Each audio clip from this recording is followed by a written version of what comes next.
All right, thank you everyone. I hope everyone had a good, engaging conversation together, learned about some new programs and organizations, maybe reconnected with some old friends and colleagues.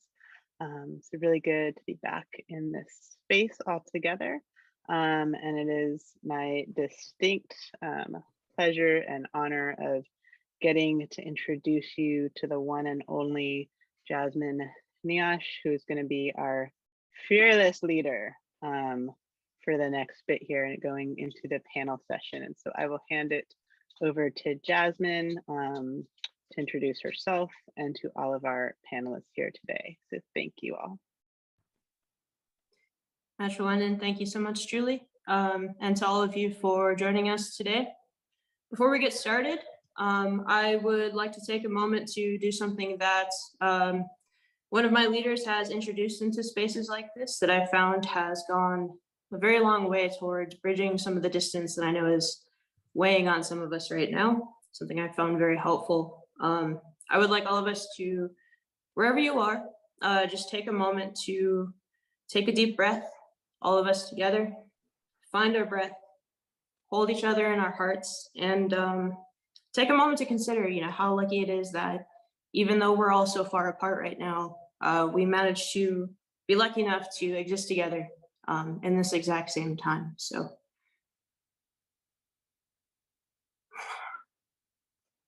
thank you so much. So as Julie mentioned, my name is Jasmine Neosh. I am a student at the College of Menominee Nation, as well as a proud member of the Menominee Nation. I've been with Rising Voices for a number of years, and this is a very special panel for me to be a part of because I came to this space in Rising Voices as a student through one of my mentors who we heard from last night in the Bob Goff Symposium. And through this space, I have found so many people from across generations who have gone a long way towards helping me in my journey. And through this guidance, I've actually been able to start the process of helping some of those younger folks find their way through their journey, which has been very special to me. So although this is a thing that is built directly into a lot of our cultures, it is very rare to find that out there in conference spaces like this. You don't often find that same love and that wisdom and that care, that relational sort of care. That's not often built into the structure of gatherings like this, the way it is at Rising Voices. So I'm really excited to be a part of this. And I'm really excited to hear from this terrific group of panelists that we have today. After we kind of go through some introductions, there will be a series of questions that I have here that are prepared. But as you're listening, this is a family space. So make sure that if you have any questions or anything like that, that you're popping them over into the Slido, because we will have some time to take your questions. And I'm hoping that this will be a really great discussion today. So we'll go ahead and start off with introductions, and I'll go ahead and call on people kind of in groups. If we want to go ahead and start off with Dr. Wildcat. Yes, Fasan, Selagi, Zoya Ha Yuchi Ha, Muskogi. Good afternoon, everyone. I hope you're all doing well. My name is Dan Wildcat. I am a Yuchi member, a Zoya Ha member of the Muskogee Nation of Oklahoma, and I'm just delighted to be a part of this. I'll be speaking from the ancestral homeland of the Kaw people, the Kansa people, the Kaw Nation, from which the river just less than half a mile from where I'm sitting runs across the north corner of Lawrence, Kansas. And so I'm going to be speaking to you today and honored to be a part of this session. Fantastic to have you with us, Dr. Wildcat. And with that, Annalise, if you could introduce yourself as well. Osio G. Jalegi, Annalise Dawado. Hi, everybody. I'm really excited to be here. My name is Annalise. I'm a recent graduate of Haskell Indian Nations University. Right now I'm attending, I'm a citizen of Cherokee Nation of Oklahoma. And right now I'm attending the University of Kansas, where I'm getting my PhD in ecology and evolutionary biology. And I'm here, I was invited by Dr. Wildcat. So I'm really excited to be on this panel today. I'm just really honored. So Fantastic to hear from you. I see a lot of Haskell Rascals cheering you on in the background there. We're going to go ahead and move on to Doc Tusi.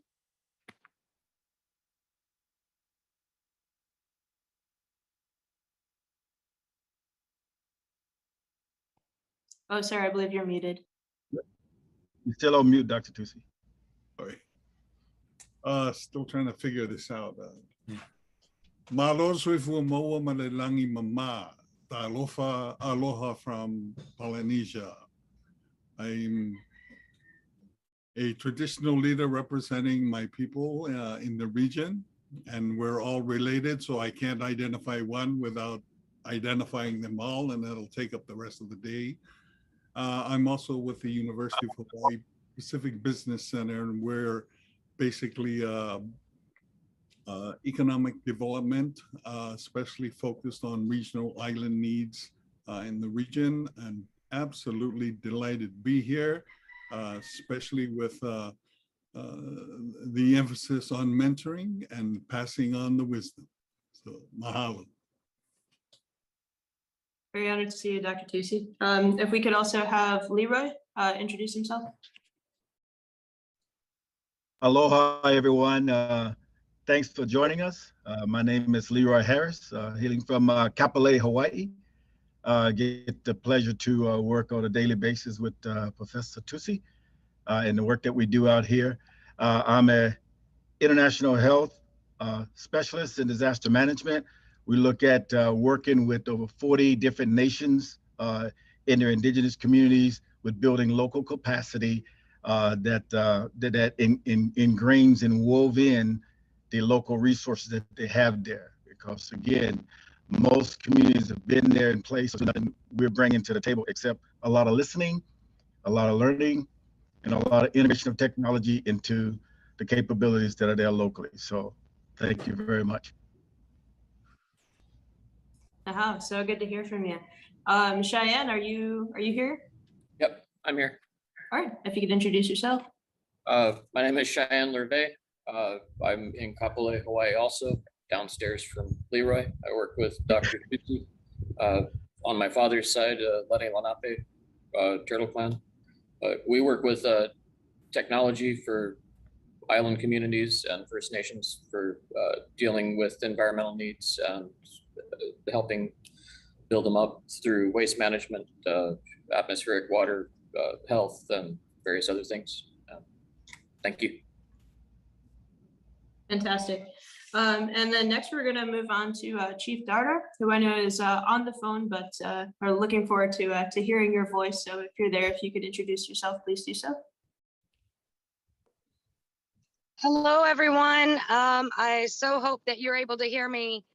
I'm really honored to be here with everyone today. Of course, I am Biloxi Chitimacha Choctaw, and we are in Grand Cayuga, and I'm pretty sure everyone here knows that we are currently in recovery from Hurricane Ida that has swept through our homelands, and our biggest focus is on resilient adaptation based on traditional ecological knowledge, and just really thankful for the opportunity to share that knowledge with everyone here today, and also for the experience to be able to learn, right? So just really grateful to be here with all of you. Thank you so much. Your voice is clear as a bell, Chief Dardar, and you're in our prayers every day. I know I can say that for everyone that's here. And last but certainly not least, we have Devon. Hi, everybody. My name is Devon Parfait. I'm the future chief of the Grand Cayuga Band of Biloxi Chitimacha Choctaw. I'm also a senior now at Williams College. So while I come from Southeast Louisiana, I'm calling in from the mountains of Williamstown. I'm very excited to be here with all of your beautiful, bright and shining faces. And I'm just excited and honored to be here. Thank you very much. So good to see you all. So we're going to hop right into it with some questions, just to kind of give some folks at home a little bit of background on the partnerships that we have here today and the sort of work that you all have done together. So yeah, that's, I guess, the first question that I have for you, which is, how is it that you came to be paired or brought together with your partner on the call today? And tell us, please, a little bit about the work that you do together and how that intergenerational relationship has helped you in your work. I'll go ahead and just kind of keep the same order for now, and we'll kind of mix it up a little bit later. Dr. Wildcat and Annalise, if you want to kind of talk about this a little bit. Yeah, I'd be glad to say a few things and then turn it over to Annalise. This is, I view mentoring a little bit like I view leadership. And I'm really suspicious of any kind of programs that say, oh, we're going to make you a leader. That's not the way it works in our traditions. Leadership is something that one grows and matures into. And, you're real fortunate in your life if you meet good leaders, if you meet good teachers. And so I have had students work. I've been so blessed to work with so many students at Haskell Indian Nations University.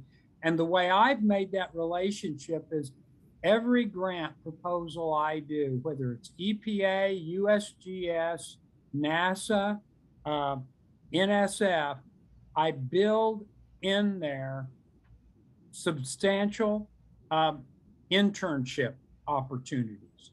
And that's how Annalise and I met. She was doing an internship. And I don't think there's anything we can do better to sort of help our youngsters navigate. I'm going to use one of Doc's framework. You got to learn how to navigate, those waters, not just when they're calm, but sometimes when they're a little stormy.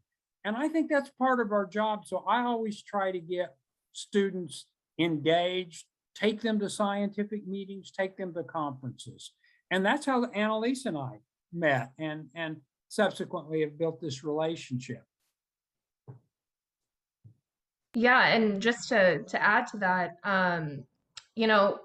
Dr. Wildcat is just really instrumental in my currently what I'm doing now and in the future. Like, I take the things that he says and bring them with me.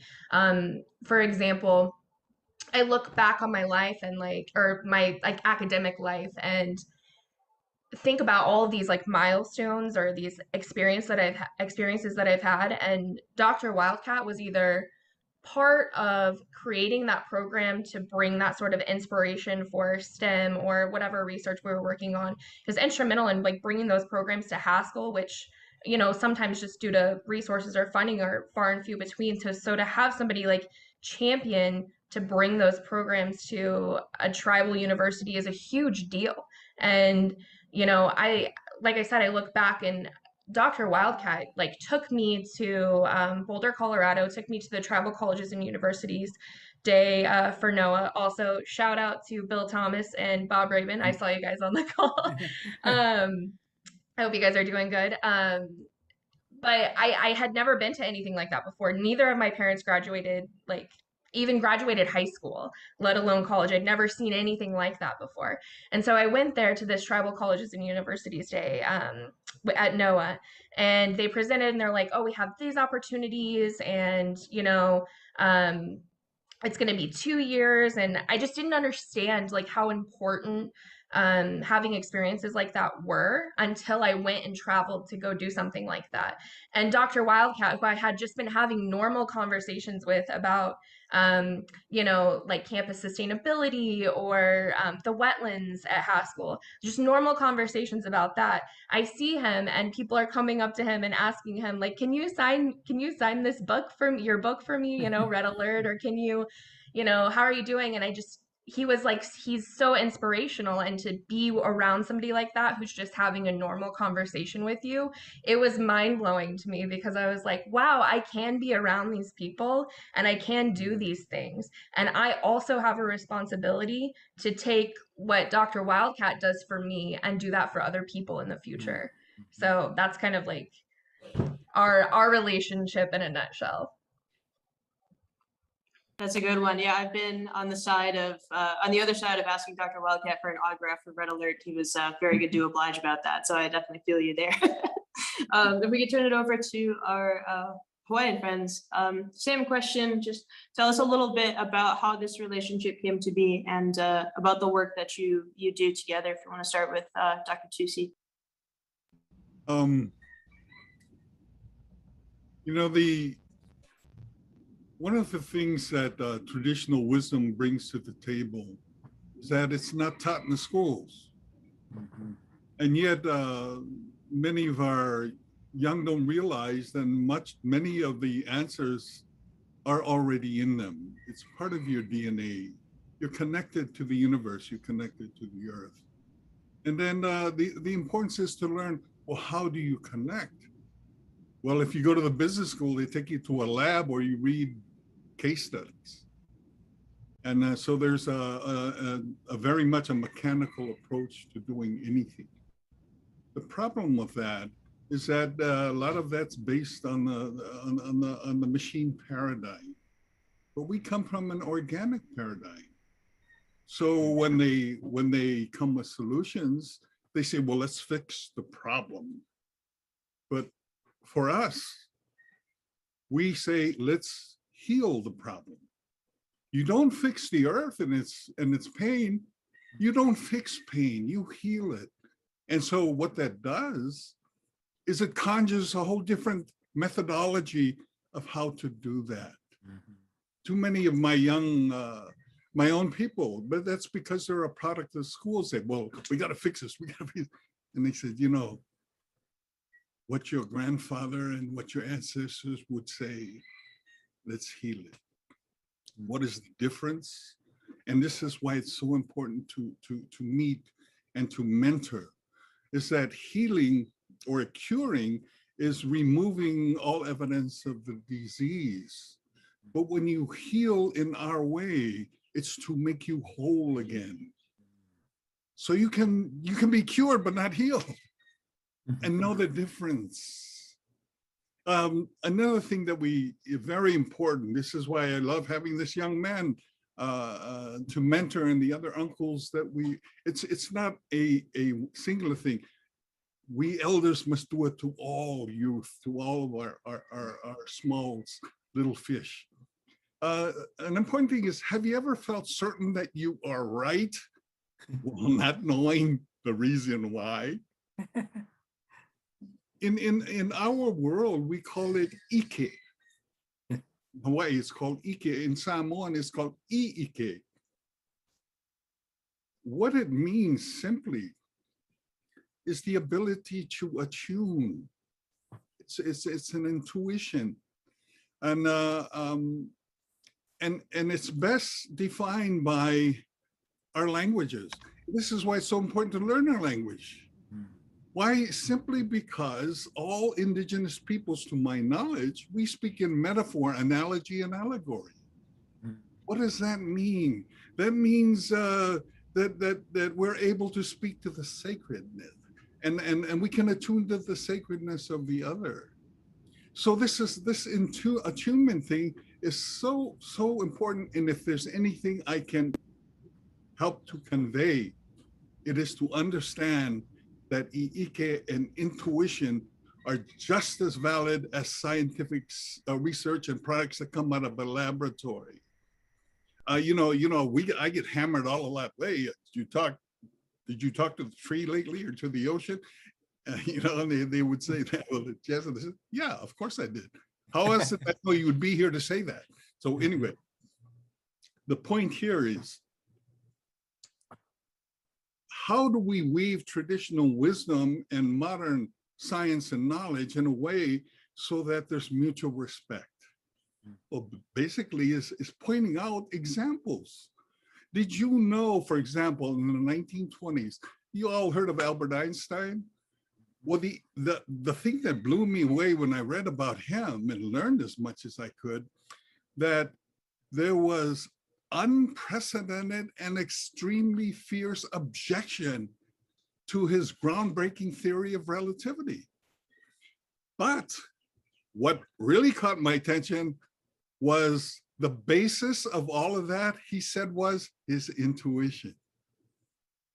He stood by his instincts.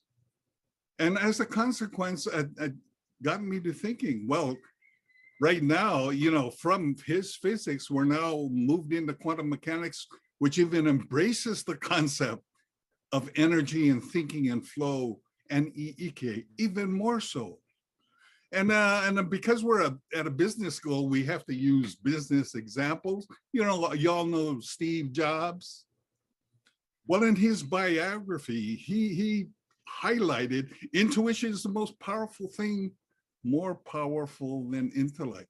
Hey, this is a multi-billionaire. So for all of you who are driven by financial capital and those who are motivated by spiritual capital, we can actually merge these two things. And what would move me about Jobs saying was, you have to trust in something. Your gut, your destiny, your life, your karma, whatever. But what is that? That's your Ike. That's your energy. And then I love what Einstein had to say, that the rational mind is a faithful servant, and the intuitive mind a sacred gift. We've created a society where we have honored the servant and forgotten the gift. And that's where Dan and I and the other elders step in to say, hey, it's not necessarily one or the other, it's both. It's knowledge and wisdom. And this is why this young man that's here, his father is the inventor of an amazing technology. He had Ike. He sensed the earth was suffering. So what did he do? With that intuition and his scientific knowledge, he created a technology to help address that.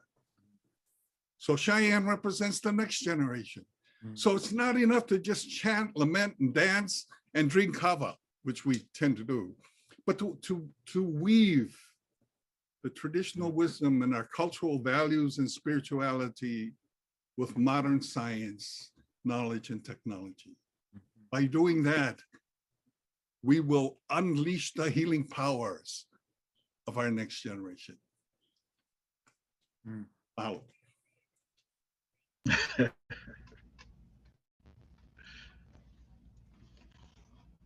Well, absolutely. Thank you, Dr. Tusi. That's because none of us could have summed it up even better than what you just articulated.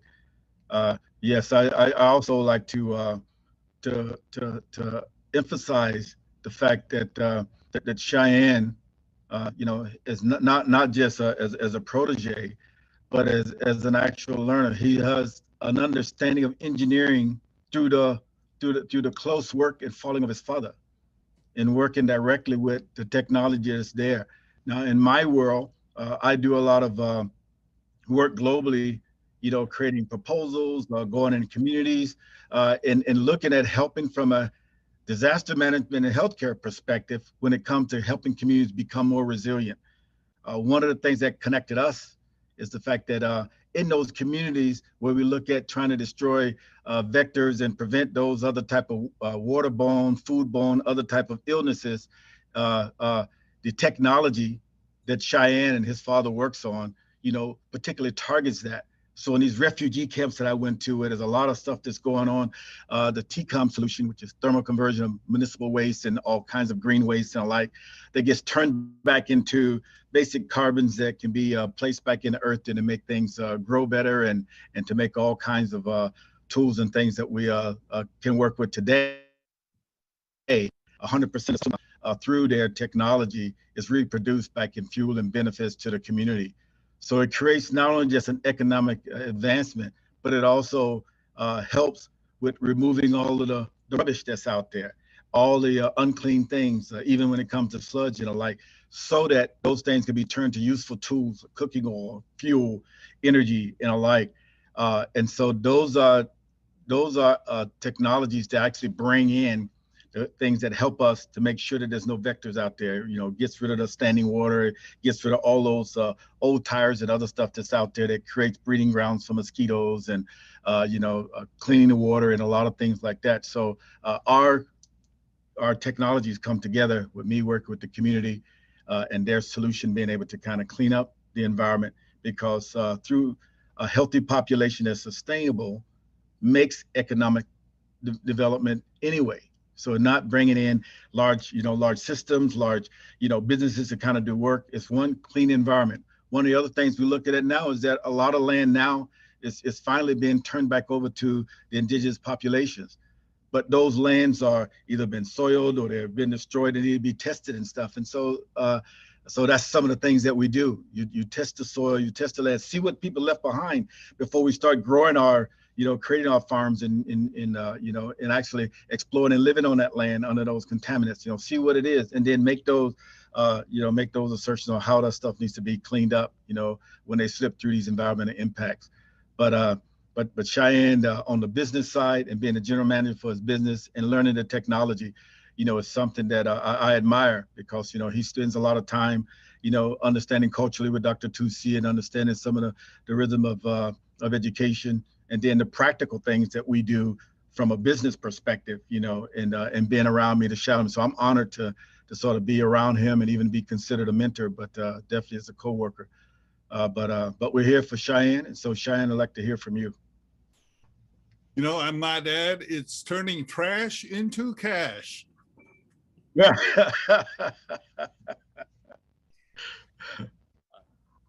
Greetings. Thank you for the good words. I, want to run away from the spotlight now, but with Tusi's and Leroy's and my father's guidance, it's helped to introduce me to better pathways for introducing technologies to areas, which include, you can come in and say you have something that works for people, but if you don't build a relationship and establish connections, it's not going to be received well, as that's been a pathway done many times. And then,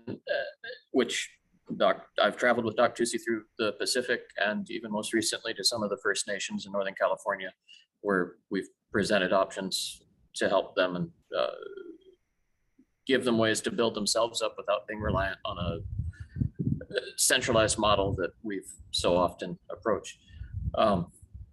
One of the ways of looking at the science, and science gets a bad rap sometimes because so many people focus on going into rabbit holes and just looking at their one aspect instead of looking at things as a whole approach.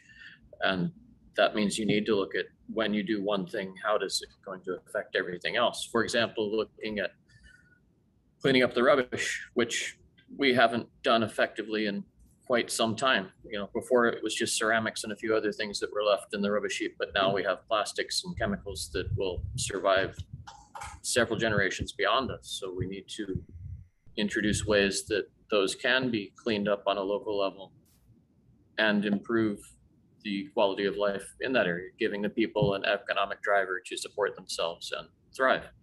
For example, our byproducts are fuels and carbon. The carbon can go back into the soil, or there's a multitude of uses for carbon, but just focusing on the soil, you can revitalize that, get the microbial mycelium and water retention is to increase plant production, which helps food production. And for example, on the islands, a lot of the monocrops have come through and stripped the soil to make it just clay, nothing really there. And they're reliant just on adding continual fertilizers, which are based off petrochemical industry. That doesn't work. And then you get algae blooms and other ones. So bringing back the natural soil growth and health enables that community to stand on their own instead of being reliant on continued feeding from outside. And and then the vector problems, as Dr. Leroy Harris has mentioned, as you have these pockets of pollution, it increases the disease in a community. And that needs to be addressed, but a lot of people don't. They just bury it in a hole and they can't see it. But you can only sweep things under a carpet for so long before you need to change the ways you're doing things and find more balance. Okay, thank you. Thank you so much, Cheyenne. You've got a good team going there, I can definitely tell.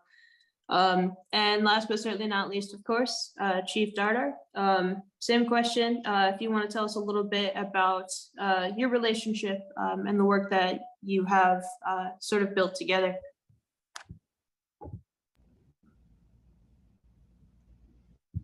No, absolutely, and thank you. So you know, our elders here, they have a saying, and that's the old way is the right way, right? And to the average person, they might not quite understand what that means, but what that means is respect, right? It's all about respect. The one thing that the elders have always carried through the generations is the understanding of respect. And when you have respect, it's easier for your heart to love, right? And you have to guard your heart because that's where all your work comes from. Okay, and you want to do good work. So with Devon, our future chief, he was actually only 12 years old when I came to realize who he was. I was in the middle of doing tribal records and things. You know, applying for federal acknowledgement is a very burdensome task for anyone who's familiar with that process. It can take many, many years to do. And they demand a lot of record keeping. So I was going through those things, and you know, young Devon was staying over at my house overnight, and he was very curious as to what it was that I was doing and why, you know. And out of this young 12-year-old came the call to, how can I help? That was absolutely amazing to me. And in that moment, I realized what it was that my elders realized in me, right? And they told me, don't worry about it. It's going to come. You'll know it when you see it. And it still gives me chills today because I actually got to witness that on my own, in my own experience. And it explained my own experience in being called to become chief. So throughout the years, I've been chief now, it's over 12 years. And I've been grooming Devon and others to do the work that's needed to be done in the community, you know, as leaders are called to do. Our focus here in Terrebonne Parish, we're a coastal tribe in Louisiana, is to focus on resiliency and adaptation. We've had to do that since time immemorial, right? Especially since we began to lose stewardship over our lands. Many decisions were made for us and they were not exactly beneficial to anyone or anything. And we've been working very, very hard every day to heal the land, to restore its life and its balance, and to protect and preserve our culture, you know. And our teaching process starts out fairly slow, right? You want to ease into things. You don't want to frighten them. You know, you have to ease into these things. So I would give Devon very small tasks to do. And as he aged, once he got into high school, I started to call on him last minute, you know, with these quick tasks that could be done very quickly, and just left him to do these on his own, right? And he was always successful, and always ready to do, you know, because his heart was in the right place and he understood those values that we were teaching through him, teaching to him, you know, through the wisdom that was handed down. And it was all based on respect and love. One of our most current projects, of course, since Hurricane Ida, especially, is resilient housing that can withstand a Category 5 hurricane. We understand where we live, we know our environment, and we must build and live here respectfully in accordance with Mother Nature, not trying to control her or work against her.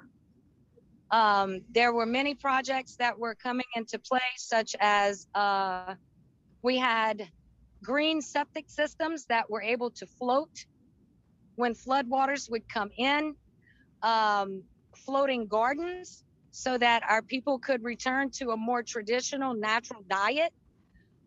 We also had the canal backfilling project that we've been working on, which is a very inexpensive, and it creates an instant sort of healing to the land, and it allows the land to heal more naturally, right? So it's been proven to be very beneficial. And these projects are all projects that Devon has been a part of in some way, because in his role as the chief of this tribe in the future, he will be called to task every single day to do what is right for the people that he is serving, right? And the biggest part of that is going to be protecting and healing the homelands that we live on, that we've come to call home. And he has really taken that into his entire heart and soul. And he has also led projects on his own that we're extremely proud of. Most of the time in Indigenous communities, the narratives are written for them, such as mapping and histories and things like that. And it's no surprise that a lot of times you'll find many inaccuracies in those things. So young Chief Devon had taken the lead on a mapping project for the tribal communities that was led by his team, and it was guided by the tribes. You know, we know our areas, we know where we've settled, and those maps are being shared now, right, from our own voices and our own directives. And it's been an absolute blessing to be called to serve our people, and not just our tribal people, but everyone that's in our communities, right? Because we are here to and for each other, and we should be taking care of each other. So anything that affects us here in Louisiana, we have to take great care not to cause more harm, because it would be immediate here, but it will also trickle elsewhere across the globe to all of our other brothers and sisters, whether they be human or non-human, right? So we're just really thankful for all of the connections that we've made. You know, our family has grown quite beautifully all across the globe. And not only were we able to share in our own wisdom, but we were able to receive wisdoms from others as well. You know, so that's my little piece of it there. And I'd like to turn it over to Devon. All great words, very kind words. Yeah, our history together has been so interesting and really fulfilling. I think something that Dr. Wildcat had said really resonated with me, and that leadership is a role that you grow into.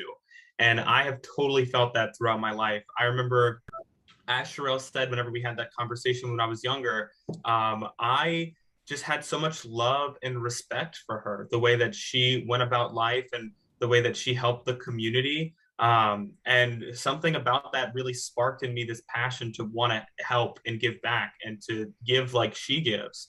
And throughout my life, I've tried to do my best to grow into that leadership role, finding opportunities. How can I become the best leader possible? How can I diversify my experiences, connect with people in a way that is meaningful and fulfilling, and to form and forge those connections in a way that's meaningful and fulfilling?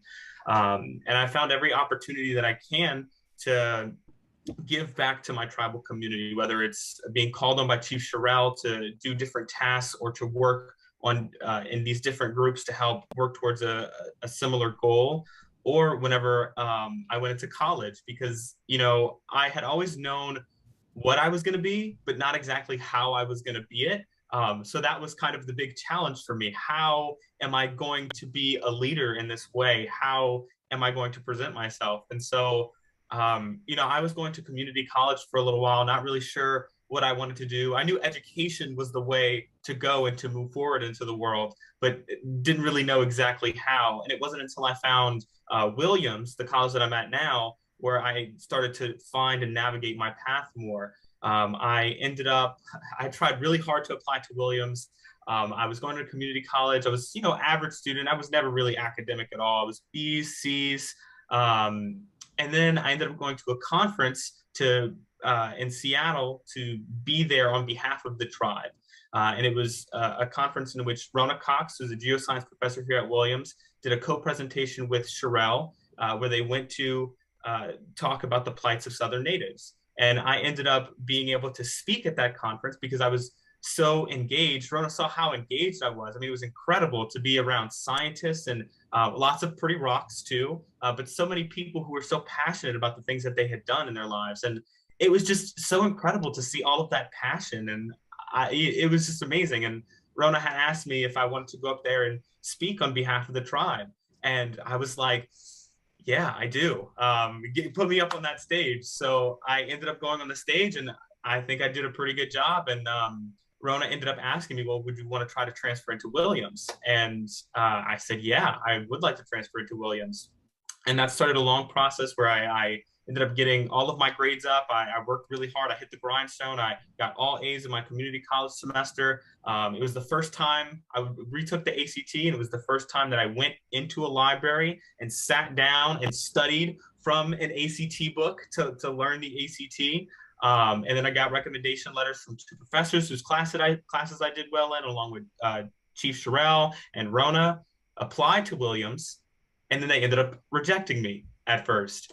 They said that we don't really think that you're ready for this level of coursework, and we kind of knew it was this, this huge curveball. Well, we knew it was kind of a long shot, I mean.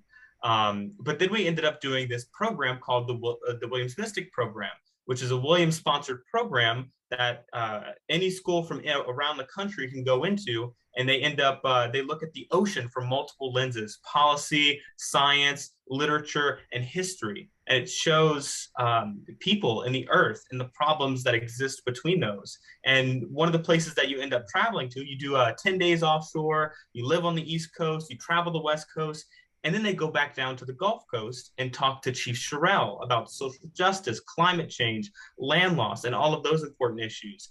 And it was incredibly life-changing to see my home from a different lens. And it truly changed my life. And I ended up auditing classes for a semester, being on campus, taking classes. I was like, okay, you can't tell me no now. I did Williams Mystic. I proved I was ready. And then I was taking classes there, reapplied, and finally got in. And it was this huge journey that was very fruitful, because I went into Williams, and the first class that I took was called Mastering GIS, which is it's a geographic information system. It's data mapping and layering. I'm sure lots of you are familiar with GIS. And the project was open-ended, and I got to do a project looking at how land loss was affecting the tribal communities. Because there's been lots of research done to look at how land loss is affecting Louisiana, but there has been no work done to quantify the amount of land loss that is affecting the tribal communities. And throughout my time at Williams, I've been able to utilize all of the opportunities here to give back to my community, to not only get my education, but also to give back to my community at the same time. And now we're at a point where we can publish a paper to get something published and out there in the literature to prove through our own science that Native Americans are being disproportionately affected by a coastal land loss, socioeconomically and physically. And it's because Shirell had given me that role to grow into, that leadership role, that will, that passion, the love and respect that I felt for her, that made me want to pursue something that allowed me to give back to my community in any way that I possibly can. So that is my story. Goodness. Man, there's, I don't know if you can see in the chat right now, but I'm glad to see this, because there's a lot of people who are tearing up right now. Listening to that story, I'm like right there with them, getting a little bit misty. It's very inspiring. But then also, Chief Shirell, I do really appreciate your comments about making sure to like ease in young people into that leadership role, because I know that every student on this call can relate to that, like, oh shoot moment where, you're about to get kicked out of the nest for the first time into something and not quite sure if you could handle it, but for the grace of, the people there behind you. So really appreciate that. We're going to go ahead and stay with you guys for this next question, which, of course, is something that's weighing really heavily on all of us right now. The big theme of this conference is about environmental justice.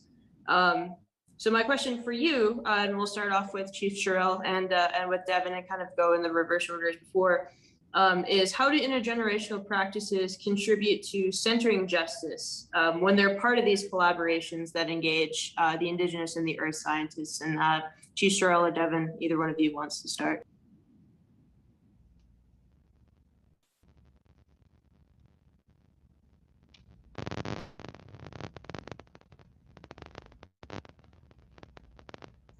I can go.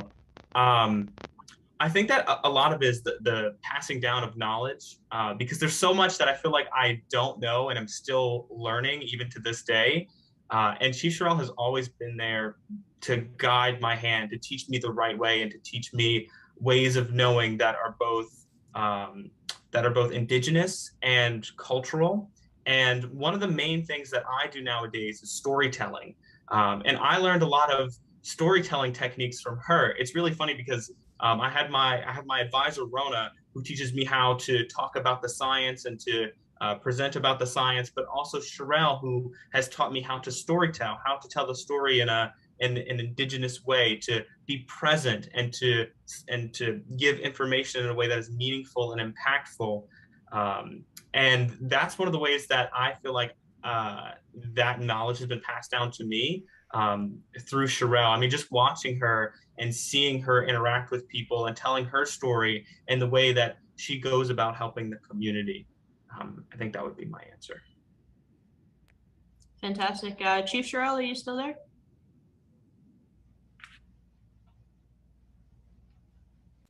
Looks like we lost her. We'll try to get her back. Sure, I'll keep an eye out for her. In the meantime, we'll kind of keep it moving. And also, just as a quick reminder for people who are watching this, I did specifically want to leave some time for everybody else's questions, since I know it's not every day that we get a group like this together. So go ahead and think about that as we turn it over to Dr. Tusi, Leroy, and Cheyenne. Again, question is about environmental justice and how intergenerational practices contribute to centering justice when they're part of these collaborations on Indigenous and Earth sciences.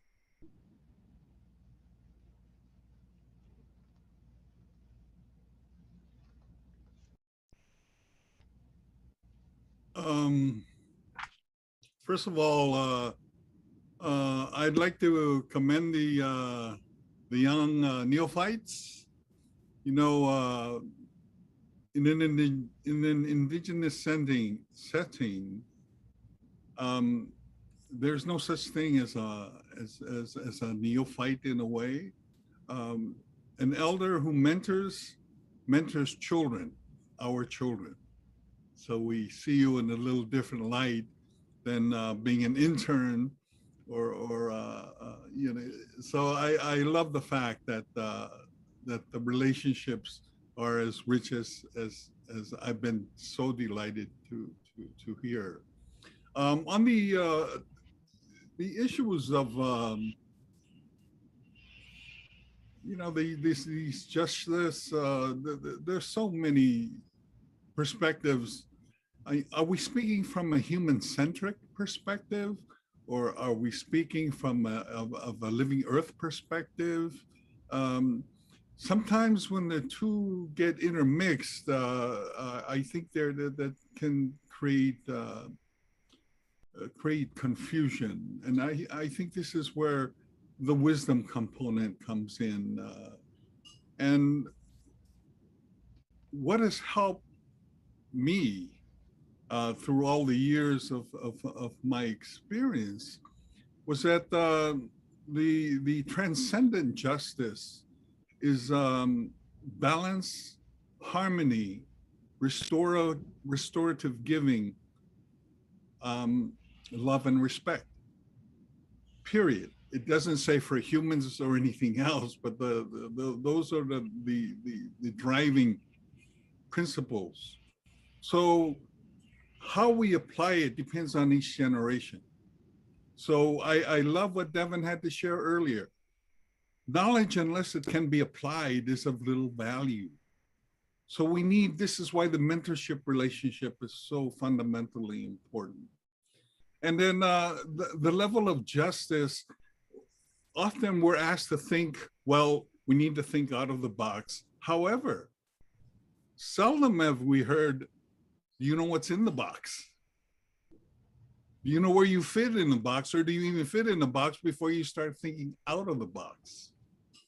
And so we need to put that in perspective too, because otherwise we're asked to leap and before we look with those kinds of assumptions. When you look in the box, when I looked in the box, I had a mechanical hand reach out to grab me to grab my hand. And that hand, I was holding on to my organic hand, my living mother hand. And I actually almost let go of one for the other because I was so overwhelmed with science, etc.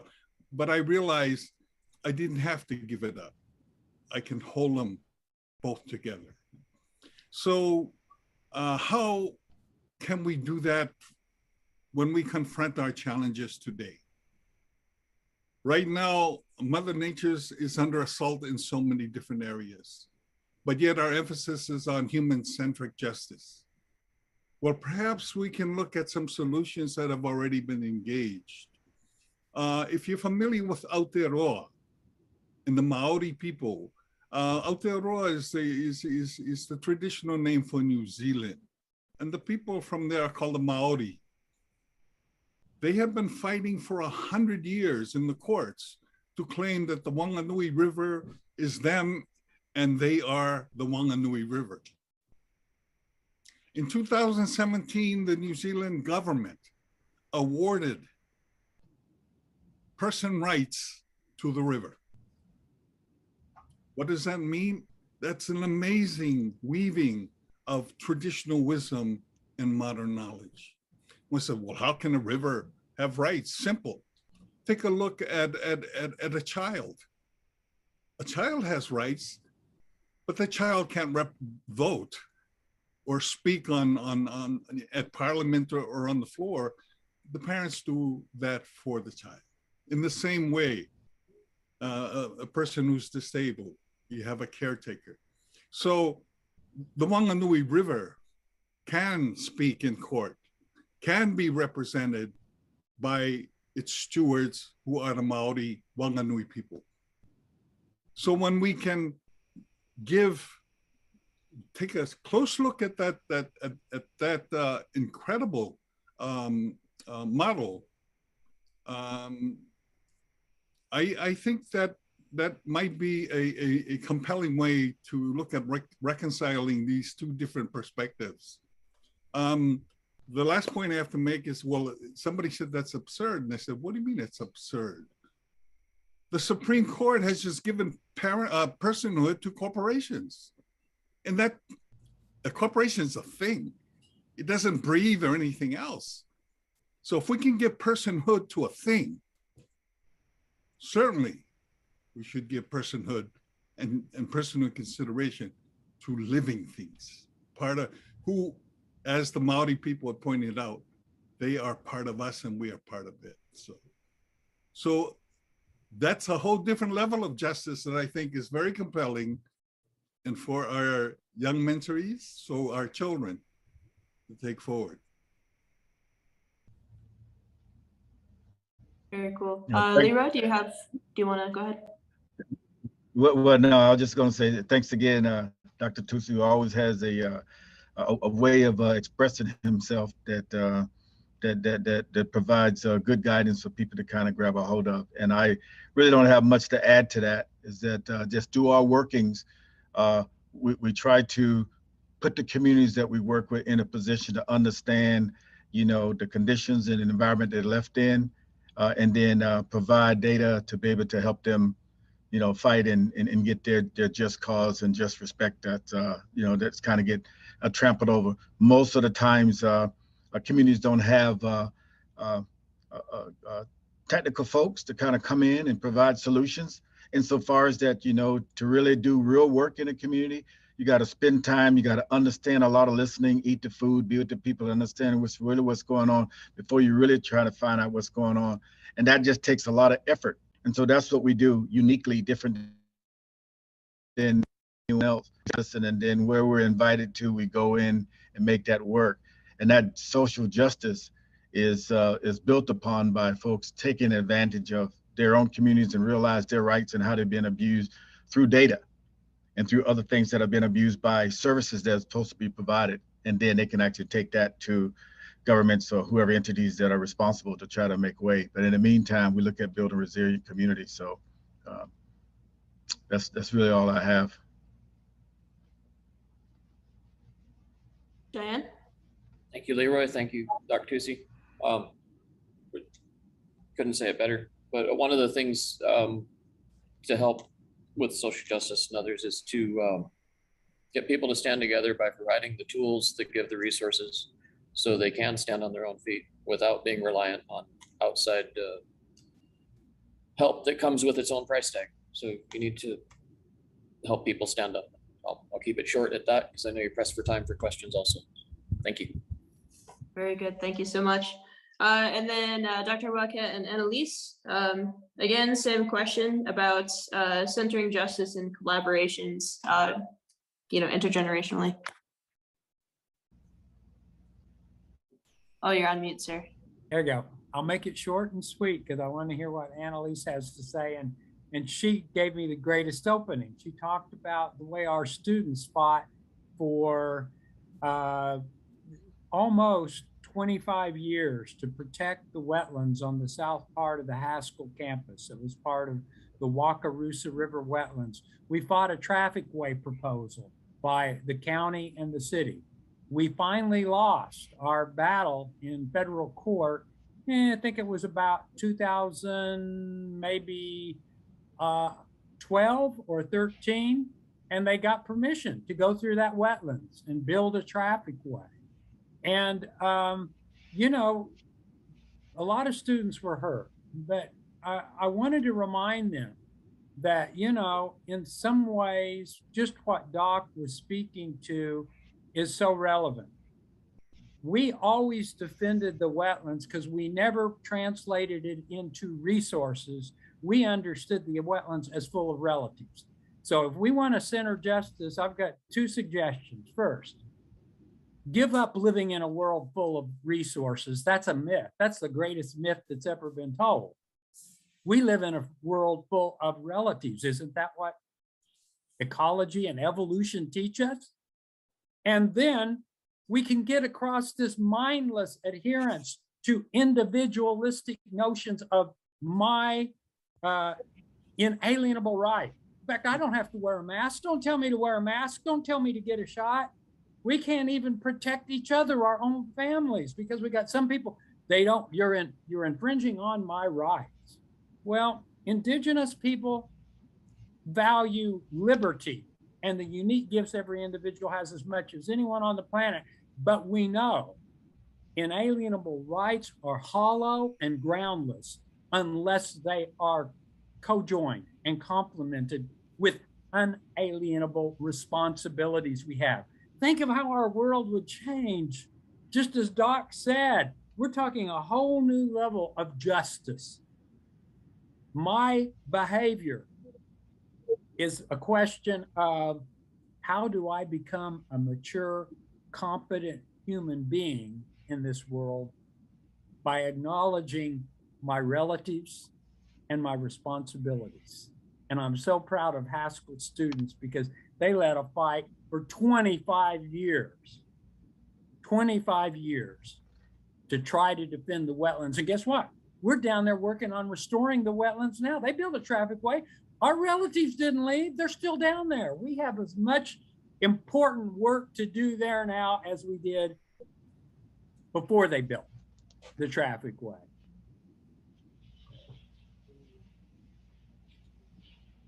Yeah, and I'm gonna keep mine short too, sorry. I was just gonna say Indigenous cultures are inherently scientific. We ask questions, we observe, we want to know how the world works.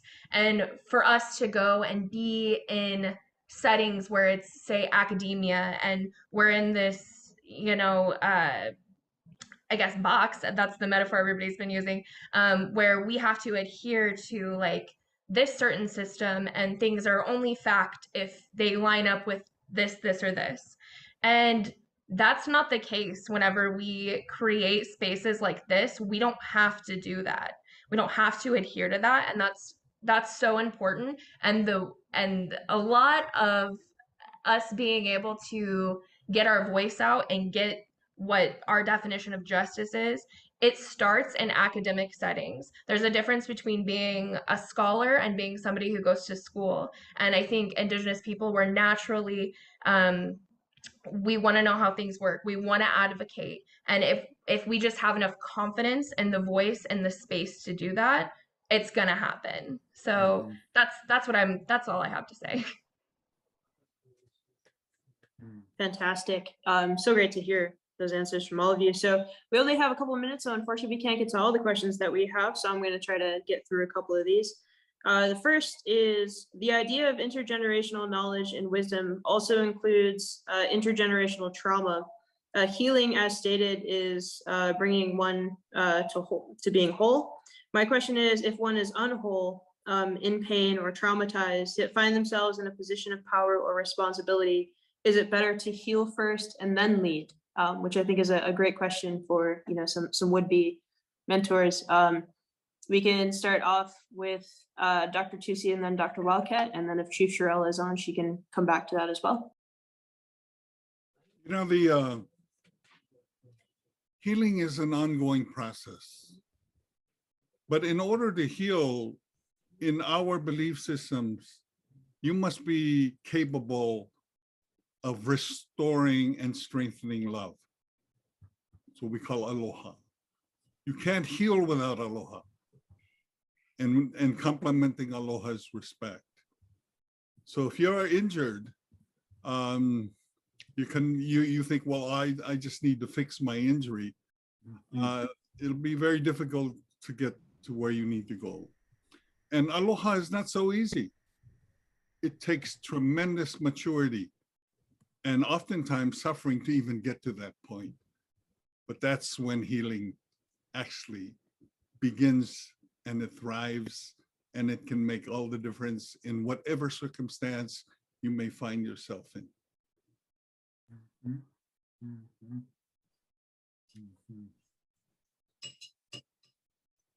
Yeah, very wise. Yeah, very, very wise. Well stated, Doc. I think one does have to take care of their own mind, body, and spirit. And sometimes we can let ourselves get pretty stressed out. We can get to where, we're, as they say, running on fumes. And that's not good, and what I try to do is to make sure I take the time to remember, and this is the beauty of the intergenerational knowledge, isn't it? So the book that almost never got finished was Red Alert, because when I was doing my research for Red Alert about what's going on this planet today, I started by reading all the science, and I got depressed. I got really, really depressed. I thought, we're done for. And I was telling my elders, people like Albert Whitehead and Dr. Henrietta Mann and all of these beautiful people who I had friends with and who mentored me. And I said, I don't know that I can do this book. And to a person in their own way, what they said is, Dan, you need to look to your relatives. You've been looking too much at the human part of the world. And they said, get out of doors. And what you will see is beauty surrounds you. All of the ugliness in this world, the vast majority of it is anthropogenic. It's humans doing bad things to one another and to all of our other relatives on this planet. And it's amazing. That was healing for me to say, Dan, you're forgetting. You've got a bunch of relatives here all around you in the world. And that helped me. I was able to finish that book because it brought me back to that indigenous core. We don't, live just in environments. We live in landscapes full of relatives. We think about relationships. We think about engagement. And I think that's got to be a key to healing. People, when they get really down, they forget they've got all of these relatives and all this beauty in creation around them to help them heal. And that's what I would share. It's certainly helped me at one point when I was very down. Thank you for that. And then Leroy, I don't want to leave you out of this question either. On this question of finding yourself in a position of power, whether it's better to heal first and then lead. Well, not really a lot to add. Again, it's just I always consider myself on a listening tour when I'm in different nations and environments to actually know exactly, what perspectives they bring because they've been there. And then so when I look at designing a solution, I make sure it's something that's made with them, for them, and by them. And then we just add whatever technology that they wish to have. So. Very good. So I have another question here. I think that is intended for everybody, but I also would be really interested in hearing our next generation leaders on this question specifically. And then if that's okay, we'll finish out with the elders on the call. How can we better support Indigenous youth in K through 12 to get them into higher education and into vocations that support climate solutions? So Devon, you kind of talked about this a little bit about your journey there. Are there any suggestions that you might have for how we go about that work? And if we want to do Devon, Annalise, and then Cheyenne, and then we'll turn that over to the mentors to kind of close this out. My couple word response would be to get them out in the world, get them out there. I think that the thing that really changed my life was experiential learning, being able to go to places and learn and be there. And I remember whenever I was talking about my story with Williams Mystic, I had traveled to the Gulf Coast and I was learning through this academic lens, but I also had my chief there to talk about the indigenous history and the cultural side of things and the indigenous wisdom and the traditional ecological knowledge. I think both of those things really go hand in hand. So my advice would be to get them out there, explore the world, teach them the ways, get them excited about science, make it accessible to them.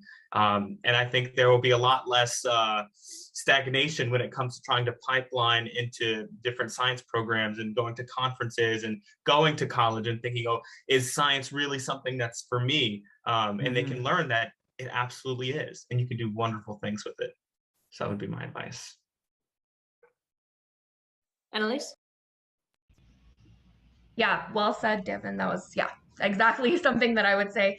But something a little bit more specific, I think that Native people tend to be kind of shy or like more soft-spoken, and it's really hard to like get out there and like put yourself in the middle of something you're not familiar with. So my suggestion and what I want to do is I literally just want to go grab somebody and be like, hey, you're coming out to the field with me today to go collect samples, or you're going to come into the lab and, do something even as simple as like taking the pH of something, just like getting them in there and getting them doing it is so important because they can see it's not so intimidating. They can see they do have a place, and like seeing somebody else who's Indigenous in that place is so important in building confidence and just knowing that you're allowed to be there even. So, yeah. Very good. Cheyenne? Yeah, same thing. Get people out there and engaged with things. For example, like math, a lot of people really shy away from it. But when you get into a practical application of it for like building a geodesic dome or doing your crop rotations and various others, combining the hand-on, then it really works to show them how they can use it. And we'll let them grow into it and see that it has a use instead of just being some abstract thing they have to study in a book that has no relation to their life. Very good. And then we'll turn it over to our mentors if we want to go Dr. Wildcat, Leroy, and then finish out with Dr. Tusi. Yeah. Well, I think everything that the mentees have mentioned, we're honored to be able to have relationships with you, and we learn as much from you. We learn from you as you learn from us. And I would say that The key thing that we've got to do now, and I've been thinking about this quite a bit actually, I think we need a full court press, everyone, to get good Indigenous-based climate change education in K through 12 schools.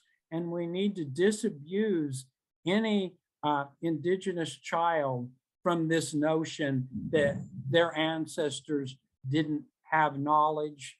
I don't care if you want to call it practice science or whatever you call it. We had incredibly rich knowledge traditions because we were taught to pay attention and be mindful. And I think that's I think that's how we solve this problem today. And I really believe, everyone, if we're going to successfully address climate change in this 21st century, I believe the most important voices in doing that will be Indigenous voices. I really believe it will be Indigenous voices. Some of these young voices, we've got beautiful people we've got right here. Fantastic. Leroy, K through 12, any thoughts on engaging the younger ones to make sure that they're getting into this as well? Yeah, I mean, the one word I call it just engagement. You got to get them involved, and you have to, us as adults and leaders have to reach back and engage the youth and not wait for them to come to us, because there may be some intimidation, there may be some things that's going on, but to just engage. I'd say a good example is that when we was trying to get military kids to be interested in being pilots. Well, you take them around a plane and let them play around and start looking around, and they start imagining and they start seeing different pilots of different ethnicities. And I can be one too. And that's really all it takes. That's just exposure. And the younger you can get that exposure, the more encouraging it'll be. I was able to kind of get and be successful for always dreaming about that I can be better than my poor situation that I grew up in, where nothing happens and everyone goes to jail and all that other stuff on drugs. But I always dreamed that I can be better. And so strangers reached out to me, policemen and others, just saying, why are you on the streets? And that sort of helped me sort of know that I can actually be better. And it actually kind of works out. So being blessed that way, I pass that on to others to be able to engage and just let them know, hey, you can do this. I've never been into a nation and environment where I bring a large team. We come in with a small team because I know that the technology, the knowledge live within that community. And I base my whole career and my whole life on that. I go to places and said, I know it exists and just need the confidence. So I facilitate things. We don't do things for communities. We assist communities by facilitating things and let them bring out their own knowledge, because that's the solution that's perfect. Absolutely. Thank you. And last but certainly not least, Dr. Tusi. I so appreciate this gathering, and thank you so much. I'm just really thrilled with these young people here and those listening in. In our belief system, anytime you deal with education, training, curriculum development, et cetera, et cetera, et cetera, et cetera, we must always be cognizant that we don't allow knowledge to outrun wisdom. Oftentimes the function and the focus is on knowledge. We have something called the amma. It's the outrigger. And what it does, it keeps the canoe from tipping over in rough seas. Knowledge needs the wisdom of the amma so it doesn't tip over. And you don't take off and leave the amma on the beach. They go together. So those who are really anxious about teaching this, hey, wait a minute, is that knowledge or is that wisdom? Most important, how do they weave together? Last thing is always embrace the wisdoms of your people. It's the fact that you're still alive and you're still thinking about them means they're still there. So how effective is it? Well, it depends on how much you water it. So the wisdoms, I'll share 4 fundamental wisdoms that we pass on to every generation. and they're called tofa mamau, and I'll just deal with the English. It's one, engage in all things with the wisdoms of humility, followed by embracing in all things with the wisdoms of respect. Thirdly, sustaining in all things with the wisdoms of love. And fourthly, heal with all things with the wisdoms of forgiveness. Those four fundamental wisdoms have been passed on from 800 BC as far as we know from when our people first entered the Pacific. They're still here. I'm a business professor and I'm still reaching back to my amma. That is my amma. You all have an amma. Hold on to it. Never let it go. Aloha. Thank you, Dr. Tusi. And with that, we're going to go ahead and bring this panel to a close. I believe we have a break coming up, but I wanted to say thank you so much to all of you for being here. I know that I needed this and didn't realize it until I heard it. So thank you so much for having us and for sharing your wisdom with us today.